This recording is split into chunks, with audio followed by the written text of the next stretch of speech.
지난 주일 오늘 본문과 제목을 가지고 1차 말씀을 증거한 바가 있습니다. 시인은 어려운 시대 사람이었다 그랬습니다. 어려운 상황, 이 본문 속에서 말하고 있는 것처럼 사망의 줄에 사로잡혔었다고 그랬습니다. 세월의 고통 속에 갇혀 있었다고 그랬습니다. 그뿐만 아니라 환난과 슬픔 속에 잠겨 있었다고 그랬습니다. 그런데 이처럼 사망의 줄 속에, 세월의 고통 속에, 슬픔과 환난 속에 있었던 시인을 하나님께서는 건져주시되 사망에서 건져주시고 눈물을 닦아주시고 넘어짐에서 다시 일으켜주셔서 구원의 사람으로, 승리하는 사람으로 만들어 주셨음을 고백하면서 지난 주일 두 가지 다짐, 두 가지 결단하는 모습을 확인한 바가 있습니다. 시인의 지난주 나눈 두 가지 결단이 무엇이었는가? 제일 첫 번째 결단은 나는 하나님을 뭐하며 살겠다고요? 사랑하며 살겠노라 다짐했습니다. 또 한 가지는 내가 그 어려움 속에서 하나님 앞에 기도함으로 하나님께서 나를 구원해 주셨기에 저는 일평생 하나님께 뭐하며 살겠다? 기도하며 살겠노라 다짐하고 결단했다고 말씀을 드렸습니다. 그렇습니다. 이 자리에 계신 우리 모든 성도들도 하나님을 사랑하며 사는 2026년이 되시고 하나님 앞에 기도함으로 문제를 해결하며 사는 믿음의 사람들이 되시기를 주의 이름으로 축원합니다. 오늘 세 번째 시인의 결단이 무엇인가? 오늘 본문 속에 보니까 신전의식을 가지고 살겠다고 다짐하고 결단하는 모습이 본문 속에 기록되어져 있습니다. 우리 함께 9절 말씀을 같이 한번 읽어보겠습니다. 9절 말씀 시작. 내가 생명이 있는 땅에서 여호와 앞에 행하리로다. 누구 앞에서 행하겠다고요? 여호와 앞에 행하리로다. 여기서 여호와 앞에서 행동하겠다라고 하는 이 말은 다른 말로 표현하면 코람데오라는 말로 표현할 수가 있습니다. 여호와 앞에서의 행동을 코람데오의 정신으로 살겠다라고 표현할 수 있는데 이 코람데오의 정신이 무엇이냐? 신전의식을 가지고 매일매일 삶을 살아가겠다 하는 뜻이요. 또 다른 의미는 구별된 삶을 살고 성별된 삶을 살고 거룩한 삶을 살겠습니다 하는 다짐이라는 거지요. 내가 하나님께로부터 은혜를 받았고 내가 하나님께로부터 구원함을 입고 내가 하나님의 사람으로 세움받은 이 상황 속에서 이제 나는 내 이성을 쫓아서 살아가지 않겠습니다. 내 감성을 쫓아서 살아가지 않겠습니다.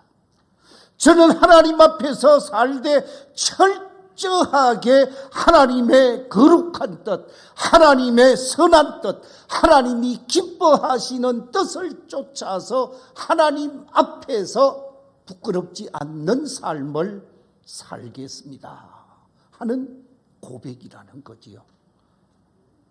우리가 잘 알고 있는 믿음의 사람 요셉을 한번 생각해 보십시오. 요셉은 꿈의 사나이였습니다.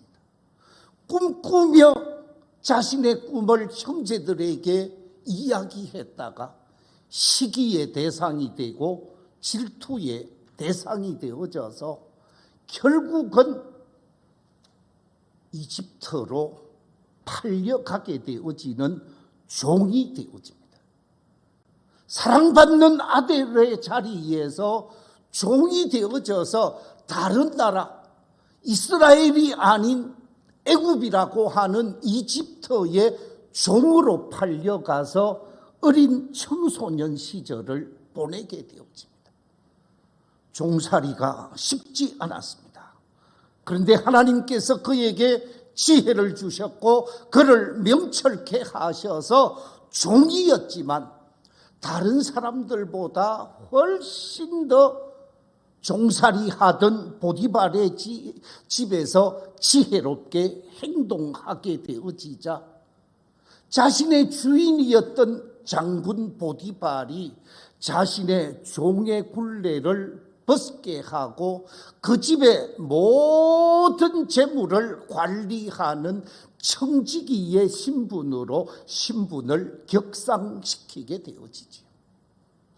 그러는 사이 청소년 시기를 지나서 청년 시기가 되어지고 완전한 성인으로 멋진 청년으로 거듭나게 되어졌습니다. 그런데 남자들은 아름다운 여인을 보면 좋아하고 아름다운 여인들은 멋지게 생긴 남자를 보면 좋아하는 것이 정상입니다.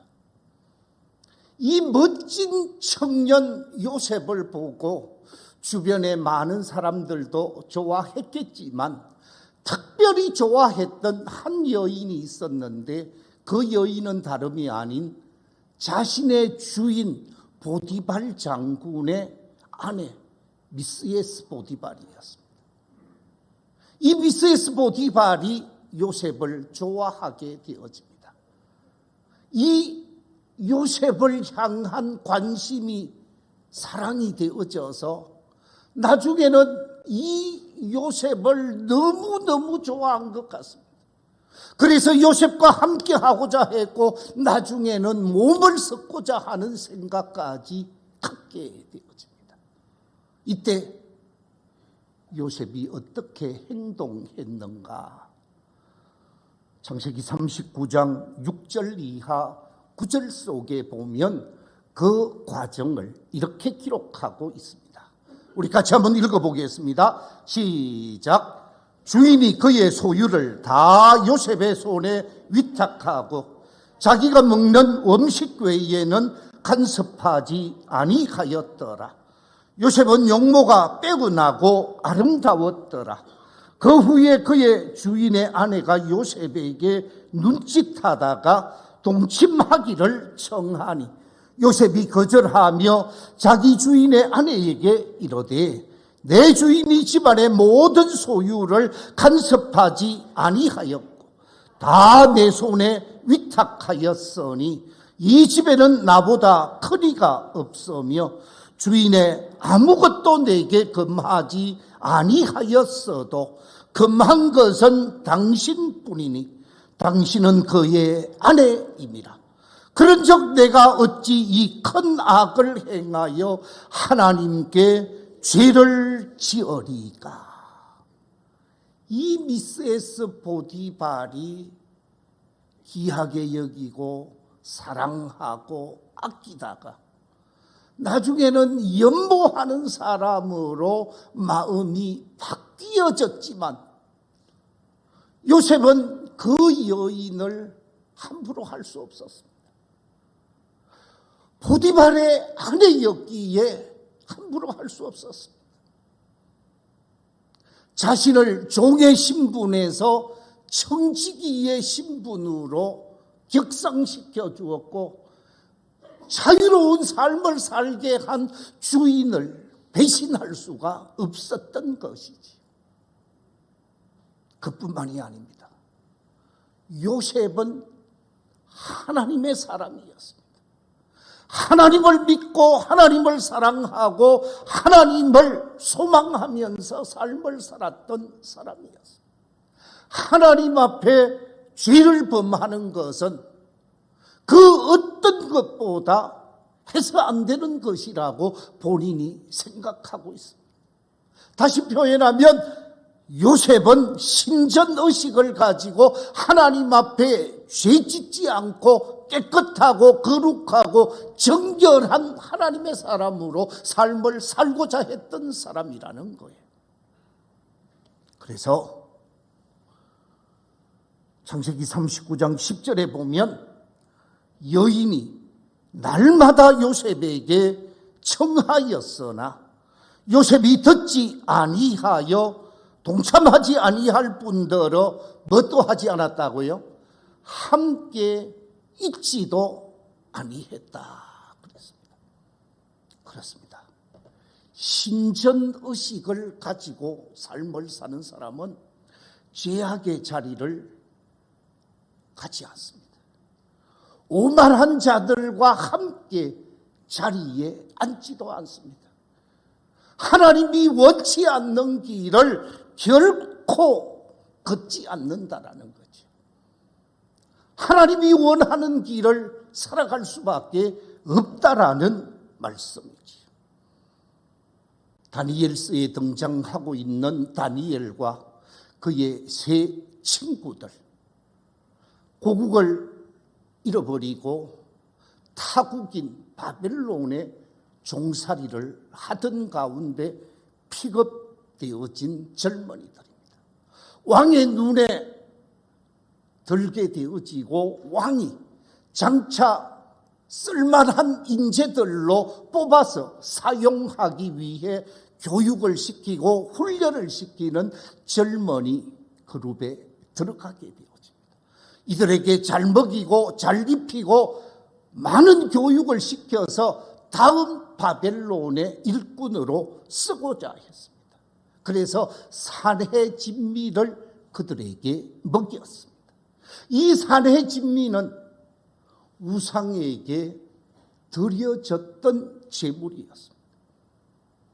그런데 하나님을 섬기는 하나님의 젊은이들로서 이것을 먹는 것이 바람직하지 않겠다라고 생각을 하고 사드락과 메삭과 아벤느고를 비롯한 다니엘은 이 음식을 먹지 않고자 했습니다.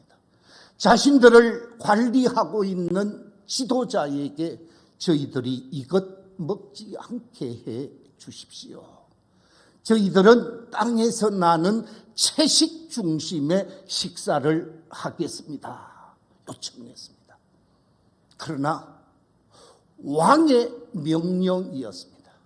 왕이 그들에게 맛있는 걸 먹이고 그들에게 기름진 것을 먹이고 그들에게 건강을 책임져서 앞으로 이 바벨론의 훌륭한 차기 지도자들로 세워야 할 사람이기에 그들에게 잘 먹이고 잘 입히라고 했는데 고기를 먹지 않는다고 하니까 산의 진미를 거부하니까 그럴 수 없다고 얘기를 합니다.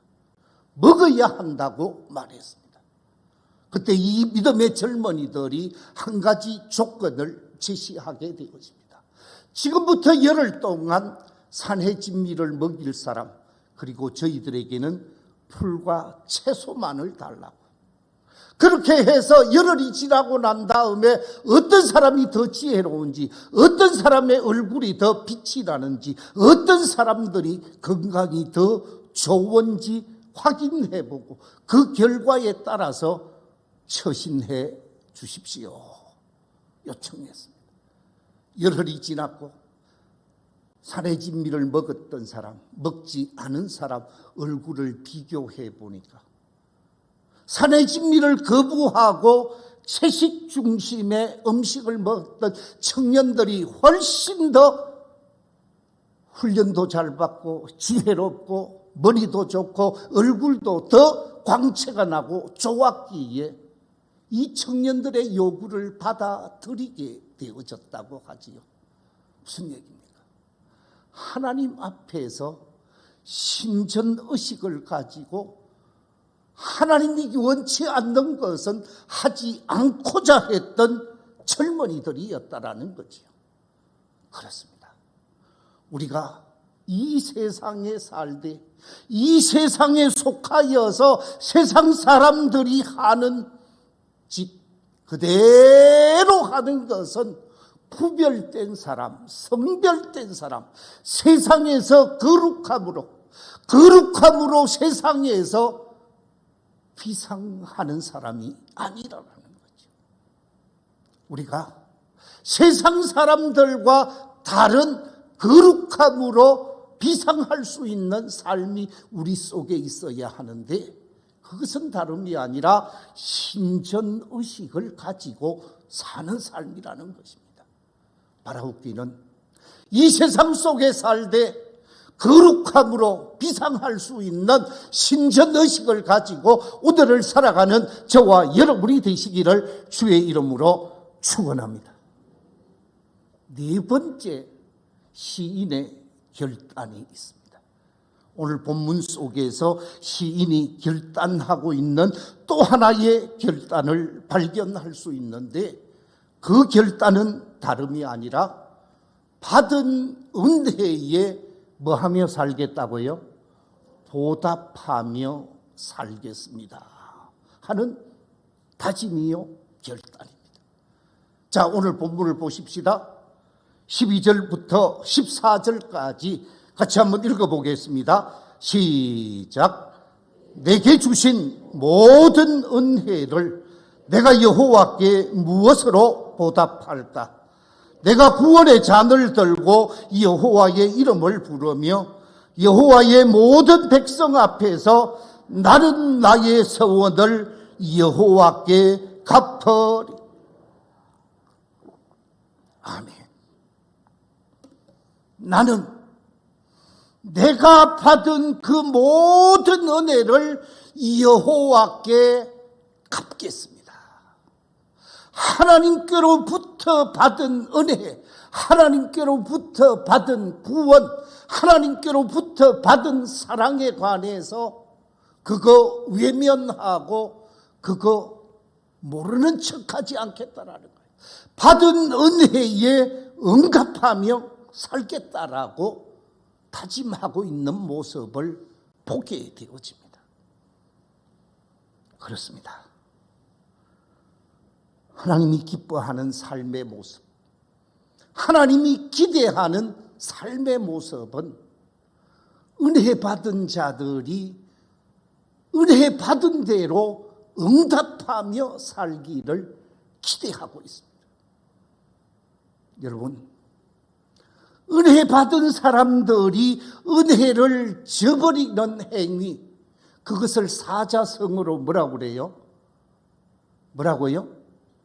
배은망덕이라고 말을 합니다. 아마 이 자리에 계신 분들이 배은망덕이라는 말을 모르는 사람들이 없을 것입니다. 배은망덕이라고 하는 말은 은혜를 등지고 덕을 잊어버리는 행위를 말하는데 이 배은망덕이라고 하는 사자성어를 모르는 사람들이 없을 것인데 이 사자성어가 어떻게 만들어졌는지 그 과정은 잘 모르시는 분들이 많을 것입니다. 제가 거기에 관한 이야기를 말씀드릴게요. 지금부터 2000 수백 년 전입니다.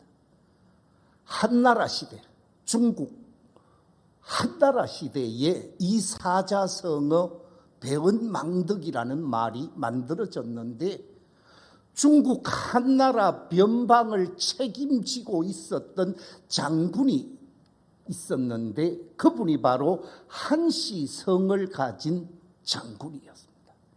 이 한 장군이 변방을 순찰하는 가운데 감옥을 가게 되어집니다. 그 감옥을 들렸다가 아주 총명한 젊은이를 만나게 되어지는데, 총명한 젊은이인지라 이 젊은이를 면담하는 가운데 이 젊은이가 자신이 잘못한 것이 없는데 지금 누명을 쓰고 감옥에 들어와 있다라는 거예요. 그래서 이 청년의 억울함을 풀어주기 위해서 한 장군이 자신이 가진 재물로 대가를 지불하고 그 젊은이를 자신의 집으로 데리고 오게 되어집니다. 그리고 자신의 수하에 두면서 학문을 가르치고 무예를 가르쳐서 자신의 사람이 되게 만드는데, 그 사람의 이름이 뭐냐? 호광이라는 사람입니다. 이 호광이라는 청년이 한 장군 밑에서 잘 자라게 되어집니다. 그런 가운데 이 한나라가 갈등 속에서 좌우가 대립하게 되어지고, 이 좌우의 대립 속에서 그만 한 장군이 밀리게 되어집니다.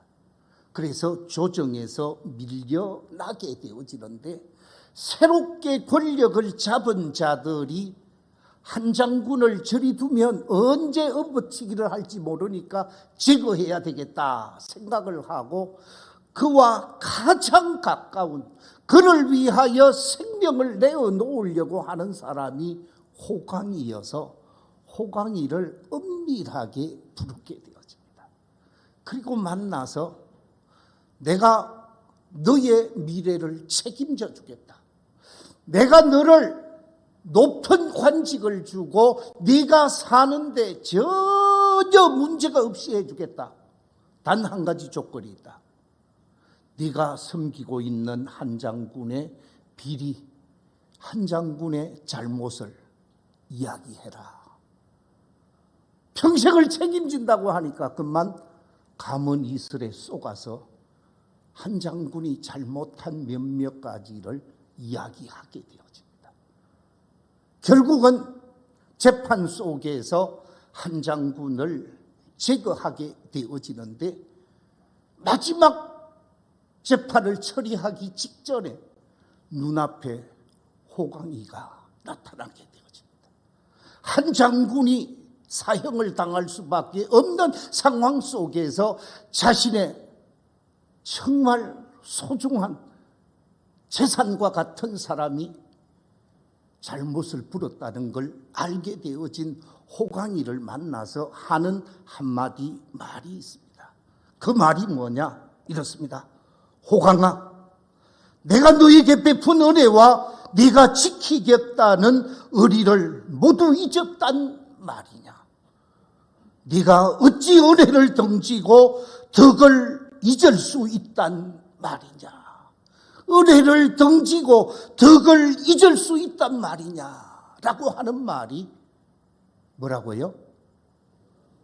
배은망덕이라는 사자성어였습니다.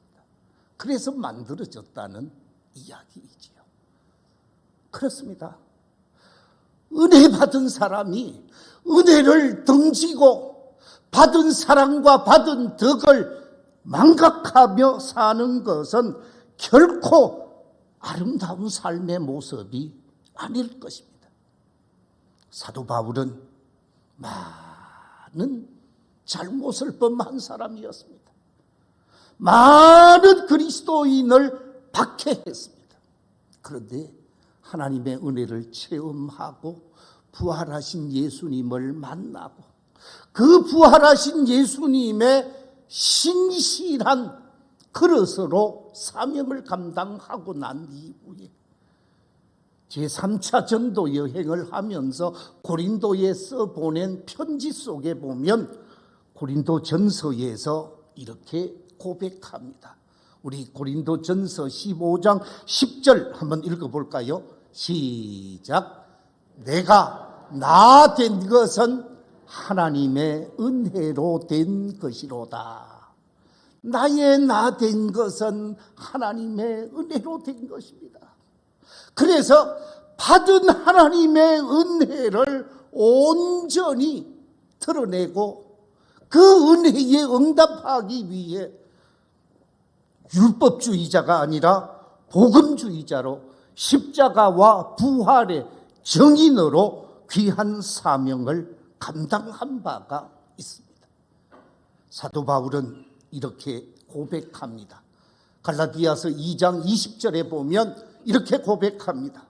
내가 그리스도와 함께 십자가에 못 박혔나니 그런즉 이제는 내가 사는 것이 아니요 오직 내 안에 그리스도께서 사시는 것이라. 이제 내가 육체 가운데 사는 것은 나를 사랑하사 나를 위하여 자기 자신을 버리신 하나님의 아들을 믿는, 어디에서 산다고요? 믿음 안에서 사는 것이라. 내가 지금 사는 것은 나를 위해 사는 것이 아니라 내 안에 살아계시는 주님을 위해 살겠습니다 라고 고백하면서 은혜에 응답하며 일생을 살아갔습니다. 우리가 잘 아는 말씀 로마서 14장 8절 9절에 보면 이렇게 사도 바울은 고백하고 있습니다. 사도 바울의 마음으로 한번 읽어보겠습니다. 시작. 우리가 살아도 주를 위하여 살고 죽어도 주를 위하여 죽나니 그러므로 사나 죽어라 우리가 주의 것이로다. 나는 살아도 주님을 위해 살겠습니다. 죽어도 주님을 위해 죽겠습니다. 나는 은혜에 응답하며 살겠습니다. 그 말 아닙니까? 은혜에 보답한 사람 한 사람을 소개하겠습니다. 2돌 지나서 3돌 되기 전에 부모로부터 버림받은 핏덩어리가 있었습니다. 고아원에 갈 수밖에 없었지요. 고아원에 가 있는 이 아이를 딸 7을 둔 아버지 어머니가 이 고아원의 아들을 데리고 왔습니다. 자기 아들로 삼았습니다. 위에 딸 7명에게 해준 것보다 더 잘 이 막내 양아들을 잘 키웠다고 합니다. 정성을 다해서 아들을 키웠습니다. 이 아들이 잘 자랐습니다. 이 아들의 재능이 노래하는 가수였기에 이 아들이 노래하는 가수로서 길을 열어갈 수 있도록 아버지는 노후 자금도 생각하지 않고 이 아들에게 다 투자를 했습니다. 늙고 병든 아버지였습니다. 이 아들이 아주 훌륭한 가수가 되었습니다. 얼마 전에 이 아들이 한국에 제일 잘 사는 동네 강남에 비싼 대저택 하나를 구입했습니다. 60억 줬다고 그러더라고요. 60억짜리 아파트가 아니고 빌라를 사서 대저택을 사서 샀다고 이야기도 하지 아니하고 어느 날 가족이 있는 자리에서 내밀었습니다. 아버지가 보고 확인을 했더니 대저택이었습니다. 구입 자금만 딱 60억이었다고 합니다. 깜짝 놀랐습니다. 위에 누나들도 다 놀랐습니다. 어떻게 이렇게 값비싼 집을 아버지 어머니에게 선물했는가? 내가 너에게 원하는 것, 내가 너에게 기대한 것 아무것도 없는데 네가 우리에게 이렇게 대단한 일을 했단 말이냐? 아버지가 감격할 수밖에 없었습니다. 그 아들이 누구냐? 아마 젊은 사람들은 다 아는데 연세 드신 분들은 잘 몰라요. 여러분 동방신기 아세요? 우리 할아버지들 동방신기 아세요? 모르지요? 그 동방신기의 멤버 이 동방신기의 멤버 속에서 아주 대단한 활동을 했던 김재중이라는 가수가 있습니다. 동방신기에 있다가 2013년에 솔로 가수가 되어졌고 2018년에 일본에 가서 더 인기를 누리는 이 김재중이가 자기 양아버지 어머니에게 사준 집이 이 집입니다. 멋지지요? 제가 안 들어가 봐서 어떤지는 모르겠습니다. 그런데 저 대저택을 사준 저 아들 보니까 아버지에게 보답하는 아들이라서 그런지 생긴 것도 잘생긴 것 같아요. 자, 여러분, 부모의 은혜에 보답하는 것 당연한 건데 요즘 당연한 일을 당연하게 취급하지 아니하고 뉴스거리가 되고 있는 것이 오늘의 현실입니다. 하나님께로부터 받은 은혜에 보답하며 살고자 하는 것이 구원받은 성도들의 당연한 삶이라는 거죠. 시인은 하나님 앞에 내가 구원의 은총을 받았고 하나님의 은혜를 입었으니 저는 그 은혜에 뭐하며 살겠다? 보답하며 살겠습니다. 다짐하고 결단했습니다. 말씀을 맺겠습니다. 시인은 네 가지 결단을 했습니다. 제일 첫 번째가 뭡니까?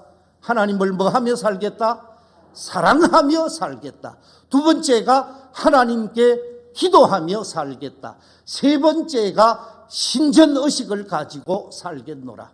네 번째가 은혜에 보답하며 살겠노라고 다짐하고 있습니다.